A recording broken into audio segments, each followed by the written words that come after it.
Bien, tanto el doctor Cisnero como Iván hablaban de que yo iba a venir a hablar sobre el Código Penal respecto decía el doctor Cisnero que ahora van a ejercer de manera defensiva. Entonces, ahora el doctor me decía, no, pero la pasas ahí. Digo, no, es que no quiero entrar de lleno con el Código Penal, espérate. Porque precisamente el hecho del código que ya va a entrar en vigencia en agosto, en ustedes ha traído mucha preocupación. He visto muchos mensajes respecto de cómo se va a ejercer la medicina a partir de este momento. He estado en espacios en donde se ha dado también formación respecto de este punto y ha coincidido que me he sentado al lado de algunos médicos que son mis doctores y en los comentarios que han hecho referencia es tendente en algunas ocasiones a algunos límites para nosotros los pacientes. En ese momento yo me coloco como paciente y le decía a mi doctor que me quedaba al lado, no, doctor, espérese, pero los pacientes no podemos pagar por lo que ha hecho el legislador. Entonces es un poco tratar de buscar el equilibrio dentro de lo que trae el Código Penal Dominicano ahora, que es una extensión de lo que tenemos en la actualidad, pero más ampliado. Decía el doctor Cisnero ahorita que las penas venían más complejas, más severas, pero hay en algunas ocasiones que la ha bajado el legislador, porque hay un ilícito que ahora está de 6 meses a 2 años y en la norma que viene está de 15 días, es decir, que uno puede bajar de los 6 meses. Entonces, no es tan severo en todos los casos, en algunos se coloca el legislador en una pena más por debajo que la que tenemos en la actualidad. Nos encontramos en momentos ahora históricamente singular. La medicina, ¿verdad?, ha estado experimentando una transformación sin precedentes. La cirugía robótica, los algoritmos predictivos, la historia clínica digital, la telemedicina que le estaba hablando Iván, han dejado de ser ya escenarios futuristas para convertirse en herramientas, ¿verdad?, que forman parte de su práctica médica cotidiana. Y es una realidad. Ahora la notamos más, pero hace ya un tiempito que es una realidad este cambio. Paralelamente, entonces, nuestro país se encuentra en las puertas de ese bendito Código Penal 7425, que este código trae figuras, son novedosas y plantean desafíos relevantes para todos ustedes que están actuando en el sistema médico. Y es importante que ustedes lo conozcan.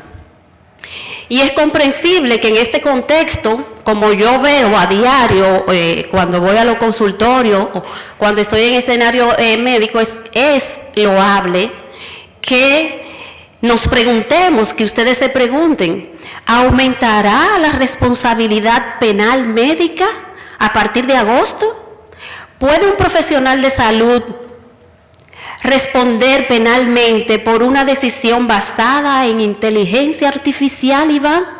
¿A ti que te gusta tanto? ¿Van a tener ellos que responder por una decisión que se haga en base a tu amada inteligencia artificial que tú les estás llamando a ellos a que la utilicen, a que la hagan suya? Eso que Iván les ha dicho que hagan, ¿nos va a traer consecuencia penal a raíz del Código 7425?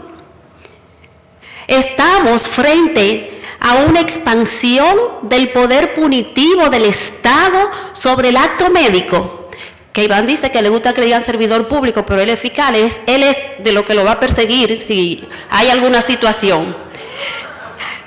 Así, Santico, él es fiscal, él dice que es servidor público, pero ahí entonces nos preguntamos, el poder punitivo del Estado, que quizá puede ejercerlo a través de Iván,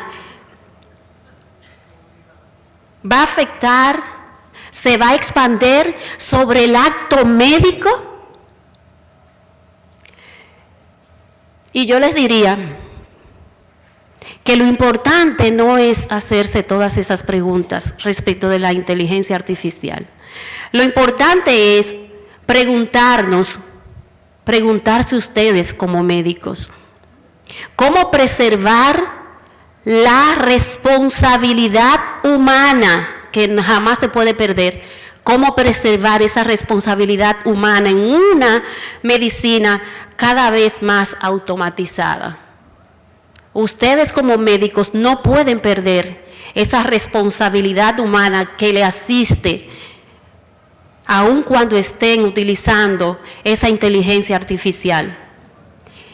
Iván le decía que era para ustedes mover la mano, pero no para dejar de usar el cerebro. Como jueza penal, quisiera comenzar transmitiendo un mensaje de serenidad. Por eso le decía al doctor Cisneros, no, es que yo no quiero hablar de esta, no quiero proyectar, no quiero comenzar por ahí. Un mensaje de serenidad, porque es que la puesta en vigencia de ese código en agosto en los médicos ha generado mucha preocupación. No comparezco ante ustedes para defender la expansión del castigo, tampoco ese es mi papel aquí, yo no tengo que defender la expansión del castigo. Comparezco para que juntos reflexionemos cómo se va a aplicar el derecho penal cuando están en juego simultáneamente la vida del paciente, la dignidad humana, la libertad que ustedes y cada uno de ustedes tienen en ese ejercicio profesional médico y la confianza que la sociedad tiene en el sistema de salud. ¿Cómo lo vamos a afrontar? Sobre todo en la actualidad, que conocen el escándalo que hay respecto de la investigación en torno al sistema de salud. La tecnología está cambiando, claro que sí. Iván les habló mucho de eso. Está cambiando y está cambiando mucho. La medicina está cambiando. Los riesgos también están cambiando. Pero existen principios del derecho penal que son inalterables. Poco importa esa inteligencia artificial, poco importa esos algoritmos. Hay principios del derecho penal que no cambian independientemente de la forma en que ustedes trabajen. Y son precisamente esos principios los que van a permitir afrontar la racionalidad jurídica, los desafíos de la medicina contemporánea. La primera idea que deseo compartir con ustedes es que no todo error médico es un delito. No todo error médico es un delito. Quienes operamos y ejercemos en la función jurisdiccional, sabemos que los casos de responsabilidad médica cada vez presentan respuestas que no son para nada simples. Detrás de cada expediente del que le hablaba Iván cuando participó y le hablaba el doctor Cisneros, tiene una combinación compleja de factores. Condiciones particulares del paciente, hay que determinarlo, hay que verlo, la evolución propia de la enfermedad del paciente, riesgos inherentes al procedimiento, decisiones adoptadas bajo la presión clínica que ustedes como médicos tienen al momento de tomar una decisión u otra, y cada vez con más frecuencia intervención de sistemas tecnológicos sofisticados. Por eso esa responsabilidad penal no puede edificarse a partir del resultado. Debe constituirse a partir del análisis de la conducta.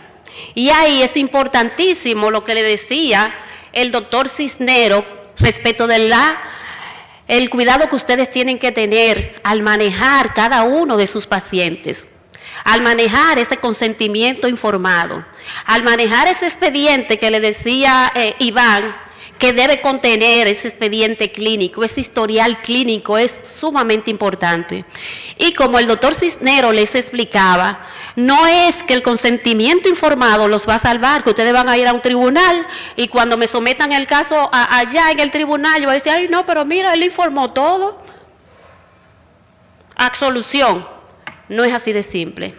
Iván le decía que en el derecho penal se evalúa el conjunto global de las pruebas. Quizás una prueba aislada no dice nada, pero una prueba concatenada con otros elementos probatorios dan la respuesta. Pero ¿qué resulta con el consentimiento informado? Que con ustedes pasa lo que pasa en el sistema de justicia cuando se tiene la primera visión con el imputado, cuando se va allá a la medida de coerción. El juez que está rápido porque tiene 10 procesos más, le dice al imputado, le pone una medida de coerción no privativa de libertad, pero no le explica que él no está quedando libre, sino que él tiene y va a estar sujeto a presentarse cada vez que lo llamen. El ciudadano de a pie no sabe eso, se va y cree que el proceso cerró y no vuelve más por ahí. Después viene una rebeldía y lo llevan arrestado. Yo no sabía, magistrada. Entonces, igual pasa con ustedes. Tienen tanto paciente que ese consentimiento informado se lo pasan al paciente para que le firme. Y no se toman a veces un momentito de explicarle qué es lo que dice ese consentimiento para que el paciente sepa realmente qué es lo que está firmando. Por ejemplo, hubo una época en que a mí me operaron de las rodillas, me pusieron a firmar un consentimiento, yo lo firmé, el consentimiento informado yo lo firmé. Pues resulta que cuando yo voy a mi primera consulta, digo, ay doctor, yo tengo que ir donde el vascular. ¿Cómo que tú vas donde el vascular, Claribel? Digo yo, sí. ¿Y tú tienes problemas vasculares? Digo yo, sí, a mí me operaron de una insuficiencia venosa profunda. Ay, pero tú te estás volviendo loca. Tú me pudiste hacer caer preso, me dice el doctor, porque te pudo dar una embolia. Y digo yo, doctor, ¿por qué no me preguntó? Dice él, ¿cómo que no te pregunté? Pero tú firmaste y ahí lo decía en el consentimiento informado. Y yo, doctor, yo no vi eso por ningún lado. Miren cómo sin querer yo iba a provocar en ese médico que tuviera un problema, porque si me daba una afectación, él no sabía, porque yo no sabía que tenía que informarle. Entonces es tomarse el tiempo para que ustedes entonces puedan explicarle bien a sus pacientes, porque van entonces en el contexto del tribunal y se demuestra que sí, él firmó el consentimiento informado, pero resulta que lo firmó inconscientemente. La medicina se desarrolla dentro de un ámbito de riesgo permitido, eso es verdad.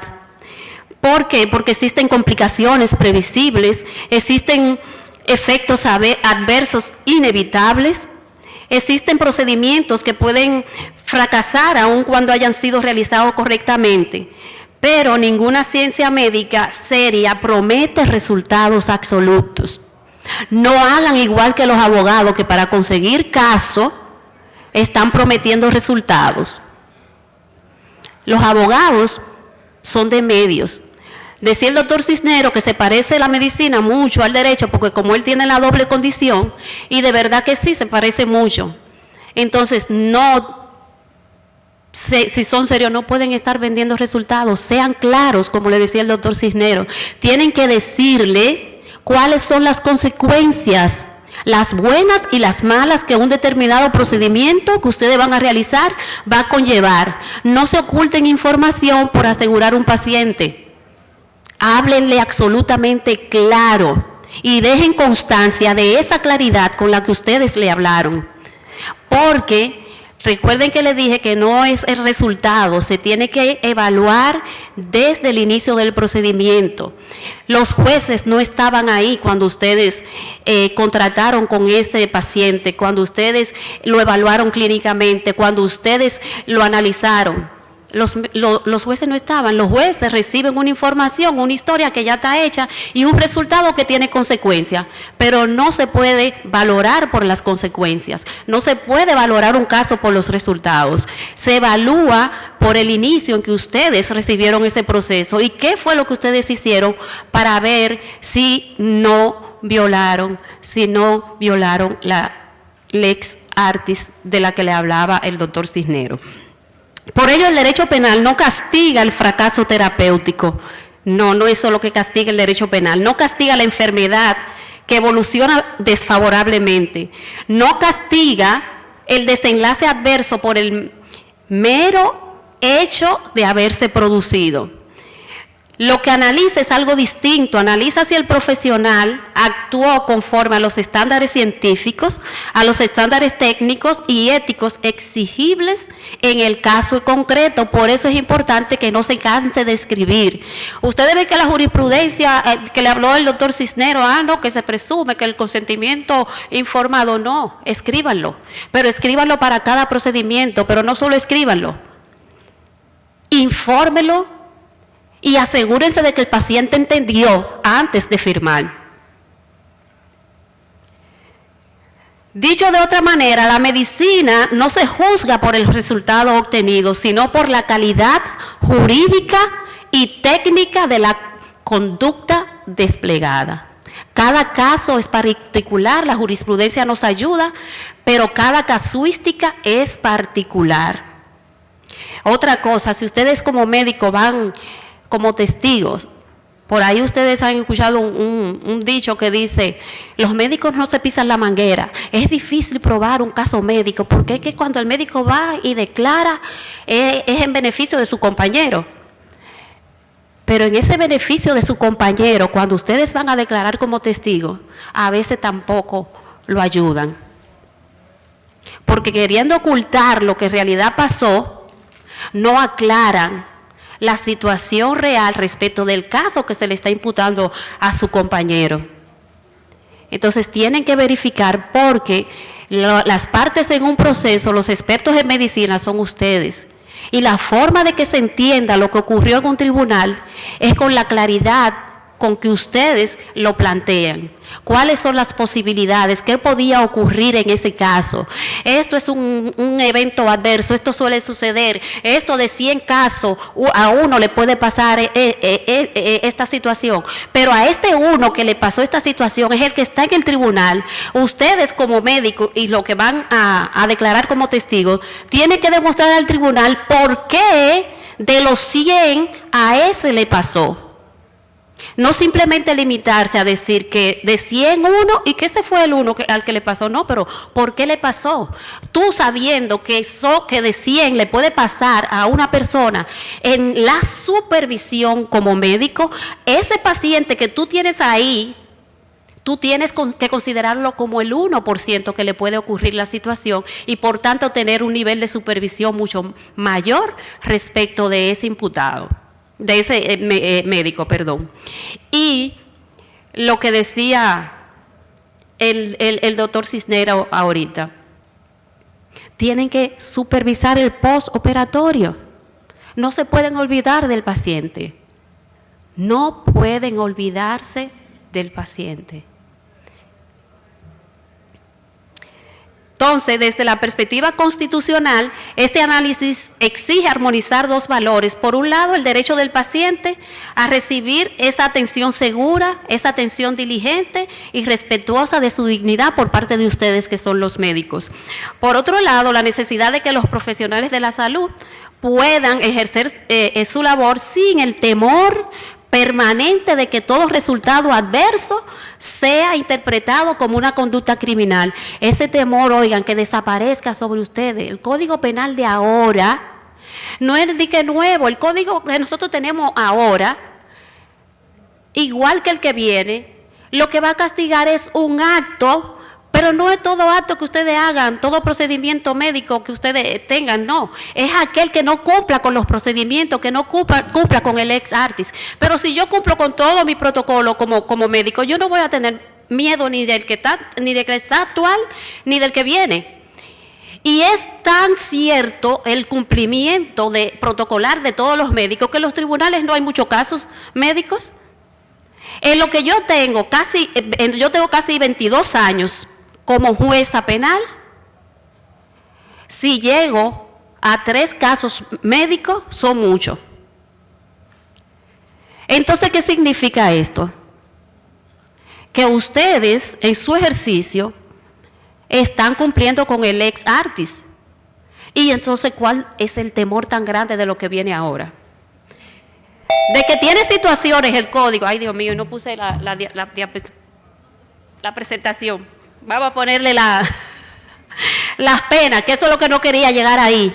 Lo que quería era transmitirles esa paz, de que tengan la seguridad de que con cumplir lo que le dijo Iván, lo que le dijo el doctor Cisnero, ustedes no van a caer aquí. Aparte del consentimiento médico, no se me queden con eso, óyame, el expediente clínico. Expliquen ahí, no se cansen, hagan el sistema que le dijo Iván, gasten, inviertan, y en ese sistema escriban absolutamente toda esa historia, pero sin que se le quede nada de sus pacientes. Nada. Si son de la parte escrita, que no se le cansen esos dedos. Porque recuerden que no, el resultado lo tenemos. Allá cuando vaya al tribunal, yo lo que voy a ver que se murió. Y que se murió la paciente porque le hicieron una cirugía. Y que, como decía Cisneros, le perforaron un órgano. Eso de entrada causa terror. Una mujer joven, madre de tantos hijos, deja el esposo viudo, deja a los hijos huérfanos. Ese es el resultado. Pero no es eso lo que el tribunal evalúa. El tribunal evalúa el procedimiento que usted siguió.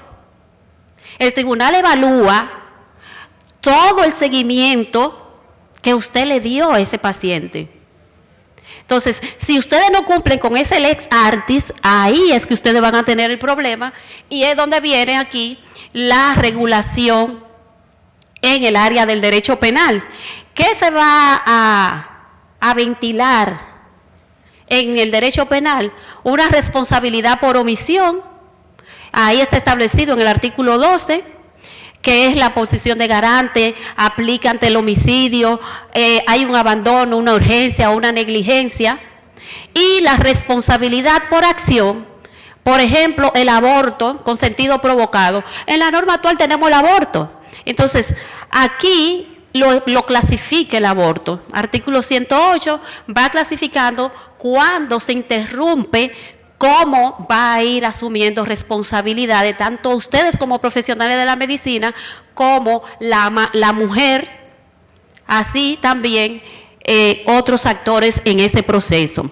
Entonces ahí, en los 3 renglones que tenemos que tener pendiente en el ámbito del derecho procesal penal, del penal, está la tipicidad, que es el encuadre perfecto de la conducta normal y penal que el tribunal va a ventilar. Está la antijuridicidad, que es el comportamiento contrario al ordenamiento jurídico sin causa justificada, porque se le van a dar situaciones. Lo que es crucial y determinante, que esas situaciones sean por causas justificadas y que usted médicamente y técnicamente lo puede explicar, pero que además de explicarlo usted con su palabra no basta, tiene que tener elementos probatorios que así lo afiancen, porque en los tribunales se trabaja con pruebas.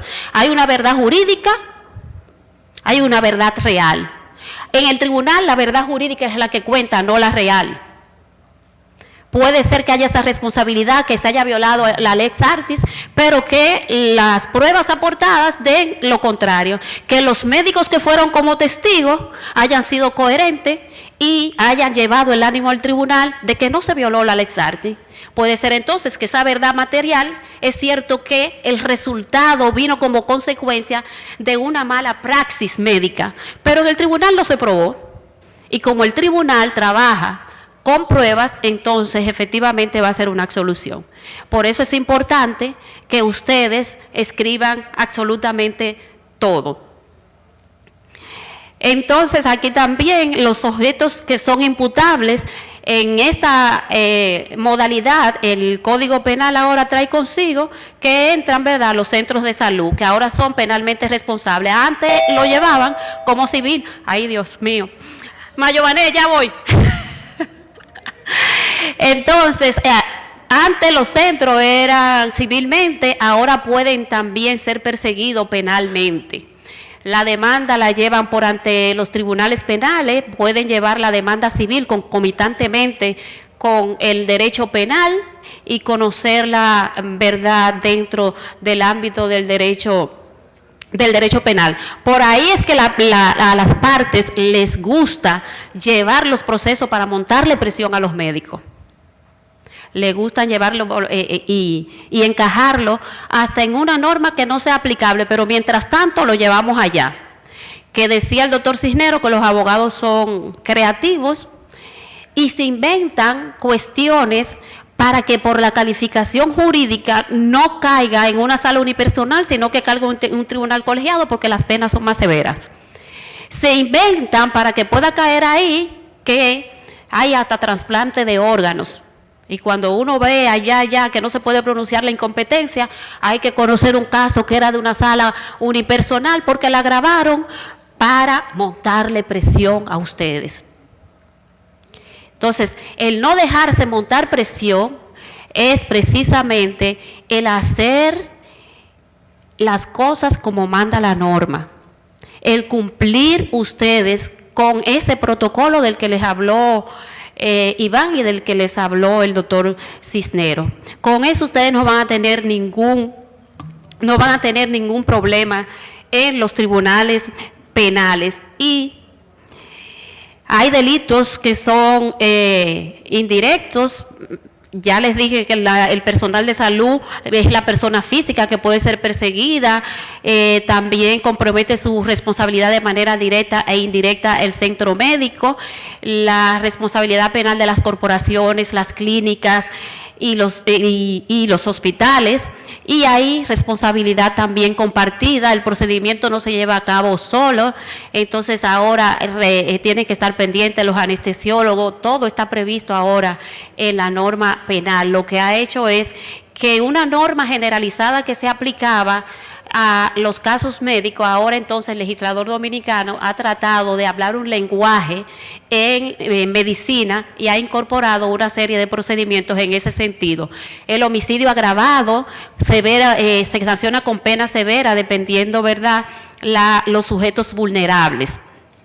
Cuando las víctimas son personas vulnerables, menores de edad, si tienen una afectación psicológica, todo eso agrava la pena. Si ustedes abandonan el paciente, también está sancionado en la norma penal. Ahora se ha contemplado en la disposición normativa casos que la fiscalía tenía que ir a sacar los pacientes de emergencia porque si no tenía seguro, que no lo querían atender o si no tenía con qué pagar, los dejaban retenidos. Entonces este código vino a plasmar como conducta altamente reprochable el que el centro no cumpla con su deber de resguardar los derechos y garantías de la persona que es sujeto de derecho, como es el paciente. Entonces ahí habla del aborto consentido, del aborto que no se consiente, si se hace sin el consentimiento de la mamá se agrava y así sucesivamente. Entonces, por ahí también los experimentos biométricos que decía ahorita también están aquí penado, si ustedes lo hacen sin el consentimiento, si entonces también lo hacen con cuestiones que son diferentes a lo que se autorizó. Si después de autorizado se revocó y usted como quiera sigue con el procedimiento, va a ser sancionado penalmente. En cuanto a la genética y reproducción, también están ahí los estudios genéticos en el artículo 200. Pero esta mujer no escucha la alarma, me voy ya. Me voy ya. Entonces, así sucesivamente, como le decía el doctor Cisneros, tiene que verificar el Código Penal de ahora, pero léanlo tranquilo, léanlo fríamente, no partan de un ejercicio defensivo. que este código no les haga perder la humanidad como médicos, que no les haga perder esa responsabilidad de los pacientes y sigan actuando como este momento, conforme a los principios éticos y humanos, sobre todo humanos. Ese que ustedes, de verdad, cuando hicieron su juramento, dijeron que lo iban a hacer. Que este código que va a ser puesto en vigencia en agosto, no lo deshumanice, por favor. Es lo único que puedo pedirle. Muchas gracias.